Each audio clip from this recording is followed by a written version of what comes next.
ಓ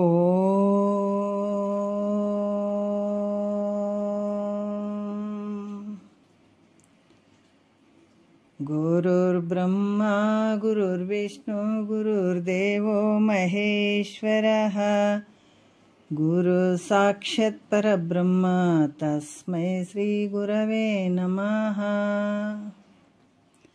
ಶ್ರೀ ಜಗದ್ಗುರು ಸಿದ್ಧಾರೂಢರ ಪಾದಕಮಲಗಳಿಗೂ, ಶ್ರೋತ್ರಿಯ ಬ್ರಹ್ಮನಿಷ್ಠ ಸದ್ಗುರು ಬಸವಾನಂದರ ಪಾದಕಮಲಗಳಿಗೂ, ಅವರ ಪ್ರತಿರೂಪದಂತಹ ನಿಜಗುಣಪ್ಪನವರ ಪಾದಕಮಲಗಳಿಗೂ ನನ್ನ ದೀರ್ಘದಂಡ ಪ್ರಣಾಮಗಳನ್ನು ಸಲ್ಲಿಸುತ್ತಾ, ಎಲ್ಲ ಮಹಾತ್ಮರ ಪಾದಕಮಲಗಳಿಗೂ ನನ್ನ ದೀರ್ಘದಂಡ ಪ್ರಣಾಮಗಳನ್ನು ಸಲ್ಲಿಸುತ್ತಾ, ಮನದಲ್ಲಿ ಸ್ಮರಿಸಿಕೊಳ್ಳುತ್ತಾ, ತಮ್ಮೆಲ್ಲರಿಗೂ ವಂದಿಸುತ್ತಾ, ಇವತ್ತಿನ ಪರಮಾನುಭವ ಬೋಧೆ 2ನೇ ಸಂಧಿ ಒಳಗೆ ಆಧಾರದ ವಿಷಯ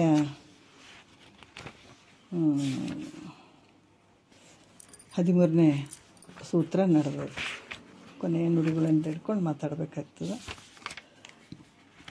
ಏನು ಹೇಳಿದಾರ ಪರಮಾನುಭವ ಬೋಧೆಯಲ್ಲಿ 2ನೇ ಸಂಧಿ 13ನೇ ಸೂತ್ರದಲ್ಲಿ?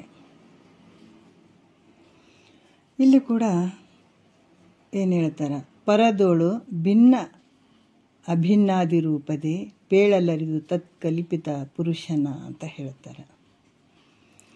ಏನು ಹೇಳ್ತಾರೆ? ಈ ಜೀವನು ಪರಬ್ರಹ್ಮ ಸ್ವರೂಪವಾದಂಥ ತನ್ನಲ್ಲಿ ಬೇರೆ ಆಗಿದನೋ ಅಥವಾ ಇಲ್ಲವೋ ಅಂತ ಹೇಳೋಕ್ಕಾಗಂಗಿಲ್ಲ. ಅಥವಾ ಬಿಟ್ಟು ನಮ್ಮಿಂದ ದೂರ ಬೇರೆ ಅದನಂತೂ ಹೇಳೋಕ್ಕಾಗಂಗಿಲ್ಲ, ನಮ್ಮೊಳಗೆ ಅದನಂತೂ ಹೇಳೋಕ್ಕಾಗಂಗಿಲ್ಲ. ಎಲ್ಲಿ? ನಿನ್ನ ಪರಬ್ರಹ್ಮ ಸ್ವರೂಪದಲ್ಲಿ.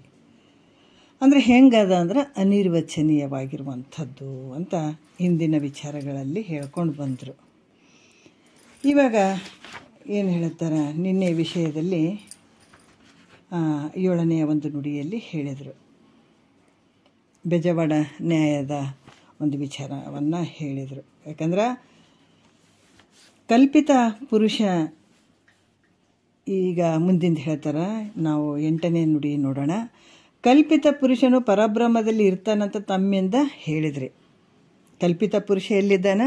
ಪರಬ್ರಹ್ಮನಲ್ಲೇ ತೋರಿದ, ಅಲ್ಲೇ ಇದ್ದಾನ ಅಂತ ನೀವು ಹೇಳಿದ್ರಿ. ಆದ್ರೆ ಅವನು ಬ್ರಹ್ಮದ ಒಳಗಿದ್ದಾನೋ ಅಥವಾ ಬ್ರಹ್ಮದ ಹೊರಗಿದ್ದಾನೋ? ಯಾಕಂದ್ರೆ ಬ್ರಹ್ಮದ ಒಳಗದಾನ ಅಂತ ಹೇಳಿದ್ರು ಕೂಡ ನೋಡ್ರಿ, ಒಳಗದಾನ ಅಂತ ಹೇಳಿದರೆ ಅದು ಕೂಡ ಯೋಗ್ಯ ಆಗಂಗಿಲ್ಲ. ಯಾಕಂದ್ರೆ ಭಾಳ ಕಡಿಮೆ ಅದಾನ, ಇಷ್ಟೇ ಅದಾನ, ಅಷ್ಟೇ ಅದಾನ ಅಂತ ಹೇಳಬೇಕಾಗ್ತದೆ. ಒಳಗದಾನ ಅಂದರೆ ವಿರಳತ್ವದಿಂದ ಕೂಡಿದಾನಂತ ಹೇಳಬೇಕಾಗ್ತದೆ. ಮತ್ತು ಹೊರಗದಾನಂತ ಹೇಳಿದ್ರೆ ಬ್ರಹ್ಮ ಹೆಂಗದಾನ ಅಂತಂದ್ರೆ ಅಂತ ಉಳ್ಳವದಾನ ಅಂತ ಹೇಳಬೇಕಾಗ್ತದೆ. ಈ ರೀತಿಯಾಗಿ ಇದು ಈ ಕಲ್ಪತೆ, ಯಾಕಂದ್ರೆ ಕಲ್ಪಿತ ಪುರುಷನೇ ಇಲ್ಲ ಅಂತ ಹೇಳಿದರೆ ಇದು ಹೆಂಗಾಗ್ತದ್ರೆ ಅತ್ಯಂತ ಅಭಾವ ಆದಂಗೆ ಆಗ್ತದೆ. ಅದಕ್ಕೆ ಇದು ಎಲ್ಲ ರೀತಿಯಿಂದ ವಿಚಾರ ಮಾಡಿ ನೋಡಿದ್ರೆ ಇದೇನಾಗ್ತದೆ? ಈ ಲೋಕಾನುಭವಕ್ಕೆ ಕೂಡ ವಿರೋಧ ಆಗ್ತದಲ್ಲ ಗುರುಗಳೇ. ಅದಕ್ಕೆ ಇಲ್ಲಿ ಕೂಡ ಆ ಪ್ರಶ್ನೆ ಮಾಡಿದರೆ ಉತ್ತರ ಕೂಡ ಹೇಳ್ತಾರೆ 8ನೇ ನುಡಿಯಲ್ಲಿ. ಏನು ಹೇಳ್ತಾರೆ ಅಂತಂದರೆ, ಜನನಿಯ ಗರ್ಭದರ್ಪಕನ ಓಲಪ್ಪಿನ ತನುಜನಂತೆ ಹೊಳ ಹೊರಗಿರುತ್ತಿರ್ಪ ನೆನಲಾಗದು ಅವಿರಳ ಅನಂತ ಚಿದ್ಗನ ದೋಳಂಗನೇ ಪುಸಿ ಕಲ್ಪಿತ ಪುರುಷನು ಅಂತ ಹೇಳ್ತಾರೆ. ಜನನಿಯ ಅಂತಂದ್ರೆ ತಾಯಿಯ ಗರ್ಭದ ಅಂದರೆ ಹೊಟ್ಟೆ ಒಳಗಿರುವಂಥ, ಅರ್ಬಕನ ಓಲಂದ್ರೆ ಕೂಸಿನ ಹಾಗೆ. ಈಗ ತಾಯಿಯ ಹೊಟ್ಟೆ ಒಳಗಿನ ಕೂಸಿನಂತೆ ಪರಬ್ರಹ್ಮ ಅದನಂತ ಹೇಳಕ್ಕೆ ಬರೋಂಗಿಲ್ಲ. ಪರಬ್ರಹ್ಮದಲ್ಲಿ ಕಲ್ಪಿತ ಪುರುಷ ಅದನಂತ ಹೇಳಕ್ಕೆ ಬರೋಂಗಿಲ್ಲ. ಪ್ರಶ್ನೆ ಬಂದದ್ದೇನೆಂದರೆ, ಈ ಕಲ್ಪಿತ ಪುರುಷ ತೋರ್ತಾನಂದ್ರೆ ಪರಬ್ರಹ್ಮದ ಒಳಗದಾನ ಹೊರಗದಾನ ಮತ್ತು ಹೆಂಗದಾನ? ನೋಡ್ರಿ, ಇದು ಭಾಳ ವಿಶೇಷವಾದಂಥ ಪ್ರಶ್ನೆ ಇದು. ಅದಕ್ಕೆ ಇಲ್ಲಿ ಹೇಳ್ತಾರೆ, ತಾಯಿ ಹೊಟ್ಟೆ ಒಳಗಿನ ಕೂಸು ಹೆಂಗದ ಅದ್ರಂಗ ಪರಬ್ರಹ್ಮದಲ್ಲಿ ಕಲ್ಪಿತ ಪುರುಷ ಒಳಗಿದ್ದಾನಂತ ಹೇಳಿಕ್ಕೂ ಬರೋಂಗಿಲ್ಲ. ಅಲ್ಲಿ ಹೇಳಕ್ಕೆ ಬರ್ತದೇನೋ? ಬರೋಂಗಿಲ್ಲ. ಯಾಕಂದ್ರೆ ಅಲ್ಲಿ ಬ್ರಹ್ಮ ಹೆಂಗದಾನ? ಅವಿರಳದಿಂದ ಕೂಡಿದಾನ. ಇಷ್ಟಿಷ್ಟಂತ ಹೇಳಕ್ಕೆ ಬರೋಂಗಿಲ್ಲ. ಮತ್ತು ಈ ಕೂಸು ಹೊರಗೆ ಇದೆ, ಎತ್ತಿಕೊಂಡು ಆಟ ಆಡಿಸುವಂಥದ್ದು. ಆ ಎತ್ತಿಕೊಂಡಂಥ ಕೂಸಿನ ಥರ ಏನಾದರೂ ಬ್ರಹ್ಮದ ಹೊರಗೆ ಕಲ್ಪಿತ ಪುರುಷನಂತ ಅದಾನ ಅಂತ ಹೇಳೋಕ್ಕೂ ಬರೋಂಗಿಲ್ಲ. ಯಾಕಂದರೆ ಬ್ರಹ್ಮ ಹೆಂಗದ? ಅನಂತವಾಗಿರುವಂಥದ್ದು. ಅದಕ್ಕೆ ಇಷ್ಟಿಷ್ಟು ಅಂತ ಹೇಳಕ್ಕೆ ಬರೋಂಗಿಲ್ಲ, ಅಂತವಾಗಿ ಹೇಳಕ್ಕೆ ಬರೋಂಗಿಲ್ಲ, ಅನಂತವಾಗಿರುವಂಥದ್ದು. ಹಾಗಾಗಿ ಅದರಿಂದ ಒಳಗಾಗಲಿ ಹೊರಗಾಗಲಿ ಇರ್ತಾನಂತ ಹೇಳಕ್ಕೆ ಬರೋಂಗಿಲ್ಲ. ಪರಬ್ರಹ್ಮನ ಒಳಗೆ ಜೀವಾತ್ಮ ಒಳಗದನಂತೂ ಹೇಳಕ್ಕೆ ಬರೋಂಗಿಲ್ಲ, ಹೊರಗದನಂತೂ ಹೇಳಕ್ಕೆ ಬರೋಂಗಿಲ್ಲ. ಯಾಕಂದ್ರೆ ಈ ಕಲ್ಪಿತ ಜೀವ ಹೆಂಗದನಂದ್ರೆ ಭ್ರಾಂತಿಯಿಂದ ಅಧ್ಯಾಸವುಳ್ಳವನಾಗಿದ್ದಾನತ್ತ. ಅಧ್ಯಾಸವುಳ್ಳಂಥವನು ಯಾರು? ಕಲ್ಪಿತ ಪುರುಷ. ಅದರಿಂದ ಆತ ಹೆಂಗದಾನ? ಸುಳ್ಳಾಗಿದ್ದಾನ. ಅಧ್ಯಾಸವಾಗಿರುವಂಥವನು ಅದಾನಪ್ಪ ಆತ. ಹಾಗಾಗಿ ಈ ಕಲ್ಪಿತ ಪುರುಷ ಒಳಗದನಂತೂ ಹೇಳಕ್ಕೆ ಬರೋಂಗಿಲ್ಲ, ಹೊರಗದನಂತೂ ಹೇಳಕ್ಕೆ ಬರೋಂಗಿಲ್ಲ. ಅದಕ್ಕೆ ಅಧ್ಯಾಸ ಅಂದರೆ ಏನದು? ಸುಳ್ಳಾಗಿರುವಂಥದ್ದು. ಈ ರೀತಿಯಾಗಿ ಕೂಡಿರುವಂಥವನು ಅದಾನ. ಅದರಿಂದ ಆತ ಸುಳ್ಳದಾನ, ಕಲ್ಪಿತ ಪುರುಷ ಅನ್ನುವಂಥ ವಿಚಾರವನ್ನು ಅವರು ಹೇಳುತ್ತಾರೆ, 9ನೇ ನುಡಿಯಲ್ಲಿ ಹೇಳುತ್ತಾರೆ. ಯಾಕಂದ್ರೆ ಕಲ್ಪಿತ ಜೀವ ಪರಬ್ರಹ್ಮದಲ್ಲಿ ಭಿನ್ನ ಅಂತ ಹೇಳೋಕ್ಕೂ ಬರೋಂಗಿಲ್ಲ, ಅಭಿನ್ನ ಅಂತ ಹೇಳಕ್ಕೆ ಬರೋಂಗಿಲ್ಲ, ಭಿನ್ನ ಅಭಿನ್ನ ಅಂತ ಕೂಡ ಹೇಳಕ್ಕೆ ಬರೋಂಗಿಲ್ಲ. ಅದನ್ನು ಈ 9ನೇ ನುಡಿಯಲ್ಲಿ ಹೇಳುತ್ತಾರೆ ನೋಡ್ರಿ.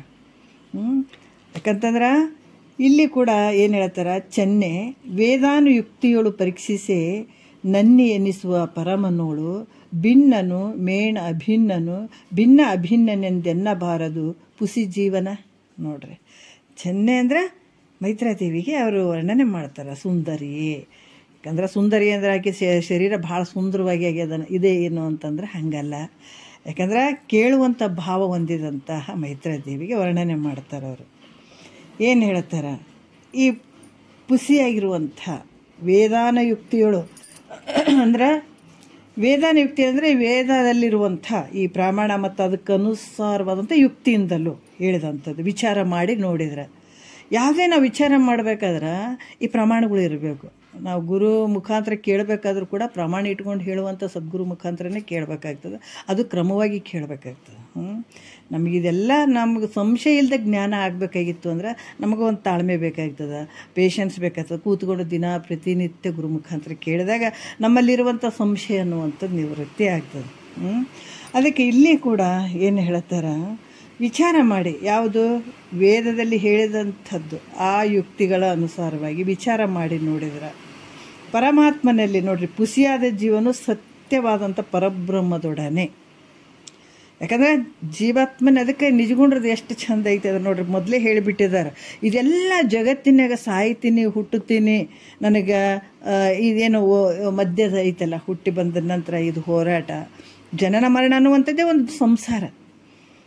ಈ ಸಂಸಾರದಲ್ಲಿ ಫಸ್ಟಿಗೆ ಹೇಳಿದರು ಏನ್ರಿ 84 ಲಕ್ಷ ಜೀವರಾಶಿಯಿಂದ ಬಂದಂಥ ಈ ಜೀವಾತ್ಮ ಒಂದಲ್ಲ ಎರಡಲ್ಲ ಅಷ್ಟು ಜನ್ಮಗಳನ್ನು ಪಡ್ಕೊಂಡು ಬಂದ, ಅಷ್ಟು ಶರೀರಗಳನ್ನು ಬಿಸಾಕಿ ಬಂದಂಥದ್ದು. ಇದು ಯಾವ ರೀತಿಯಲ್ಲಿ ಅಂತಂದರೆ ಇದು ಸತ್ಯ ಅನ್ನಂಗೆ ಹೋಗ್ತಾ ಇರ್ತಾನೆ. ಅದಕ್ಕೆ ಫಸ್ಟಿಗೆ ಅಲ್ಲಿ ಹೊಡೆದಾಕಿದ್ರು ಕಲ್ಪಿತ ಪುರುಷ, ಸುಳ್ಳಾದಂಥ ಜೀವಾತ್ಮನ. ಇದು ಎಲ್ಲ ವ್ಯವಹಾರ ಸುಳ್ಳು. ಕಲ್ಪಿತ ಪುರುಷನೇ ಸುಳ್ಳು ಅಂತಂದ ಮೇಲೆ ಆತ ಮಾಡಿದಂಥ ವ್ಯವಹಾರಗಳು ಸರಿ ಕರೆಕ್ಟ್ ಇರ್ತವೇನು? ಇಲ್ಲ. ಅದಕ್ಕೆ ಪುಸಿಯಾದ ಜೀವನು ಸತ್ಯವಾದ ಪರಬ್ರಹ್ಮದೊಡನೆ. ಇಲ್ಲಿ ನಮಗೇನು ಆಗ್ಯದ? ಭ್ರಾಂತಿ ಆಗ್ಯದ. ಇರುವಂಥ ವಸ್ತು ಒಂದು ಅದ, ನಾವು ತಿಳ್ಕೊಂಡು ನಾವಿರುವಂಥ ಒಂದು ಸ್ಥಿತಿನೇ ಬೇರೆ ಐತೆ. ಉಳ್ಳ ಬ್ರಹ್ಮವನ್ನು ಇಲ್ಲೆನಿಸುವುದು, ಇಲ್ಲದ ಬ್ರಹ್ಮವನ್ನು ಉಂಟೆನಿಸು ಹೇಳ್ತಾರೆ. ಉಳ್ಳ ಬ್ರಹ್ಮವನ್ನು ಇಲ್ಲೆನಿಸುವುದು, ಇಲ್ಲದ ಲೋಕವನ್ನು ಉಂಟೆನಿಸುವುದು. ಮಾನ್ಯನೇ ಇದು ನಿನ್ನನ್ನೇ ನೆಮ್ಮೆಹೆದು ಅನ್ನನ್ನೇ ಥರ ಮಾಹಿಯೋದು ಅಂತ ಇಲ್ಲಿ ಪರಮಾರ್ಥ ಗೀತೆಯಲ್ಲಿ ಕೂಡ ಹೇಳ್ಕೊಂಡು ಬರ್ತಾರೆ. ಹೆಂಗೆ ಹೇಳ್ತಾರೆ ಅಂದರೆ, ಪುಸಿಯಾದ ಜೀವನು ಸತ್ಯವಾದ ಪರಬ್ರಹ್ಮದೊಡನೆ ಭೇದ ಅಭೇದ ಉಳ್ಳವನಂತ ಹೇಳಕ್ಕೆ ಬರೋದಿಲ್ಲ. ಯಾಕಂದ್ರೆ ಭಿನ್ನ ಅಂತ ಹೇಳಿದ್ರೆ ಏನಾಗ್ತದೆ? ಅಲ್ಲಿ ದ್ವೈತಾಪತ್ಯ ಸಂಭವಿಸ್ತದೆ. ಜೀವಾತ್ಮ ಬೇರೆ ಅದಾನಪ್ಪ, ಪರಬ್ರಹ್ಮ ಬೇರೆ ಅದಾನ ಅಂತಂದ್ರೆ ಅಲ್ಲಿ ಏನಾಗ್ತದೆ? ದ್ವೈತ ಆಗ್ತದೆ. ಅಭಿನ್ನ ಅಂತ ಹೇಳಿದ್ರೆ ಇಲ್ಲ, ಜೀವಾತ್ಮನೇ ಬೇರೆ ಅದಾನ, ಪರಬ್ರಹ್ಮನೇ ಬೇರೆ ಅದಾನ, ಕಲ್ಪಿತ ಪುರುಷನೇ ಬೇರೆ ಅದಾನ, ಪರಬ್ರಹ್ಮ ಸ್ವರೂಪನೇ ಬೇರೆ ಐತಂತ ಏನಾದರೂ ಹೇಳಿದ್ರೆ ಏನಾಗ್ತದೆ? ಸತ್ಯ ಮಿಥ್ಯೆ ಇವೆರಡಕ್ಕೆ ಅಭೇದ ಆಗ್ತದೇನು?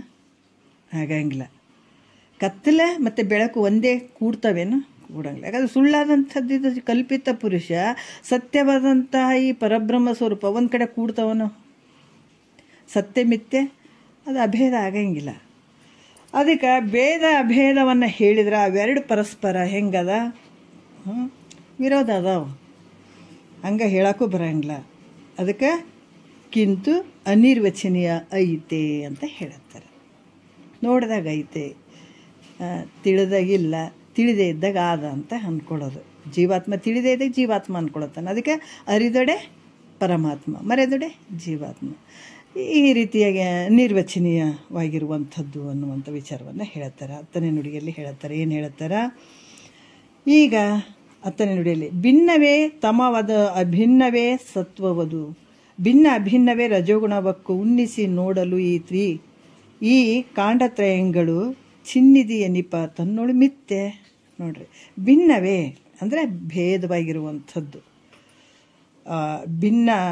ಭಿನ್ನಾದಿಗಳು ಯಾವುದರಿಂದ ಅಂದ್ರೆ ಈ ಗುಣ ತ್ರಯಾತ್ಮಕವಾಗಿರುವುದರಿಂದ ತನ್ನ ನಿಜದಲ್ಲಿ ಮಿಥ್ಯೆ ಆಗಿದ್ದಾವೆ. ಇವೆಲ್ಲ ಗುಣ ತ್ರಯಾತ್ಮಕ ಅಂದರೆ ಸತ್ವ ರಜೋ ತಮೋ.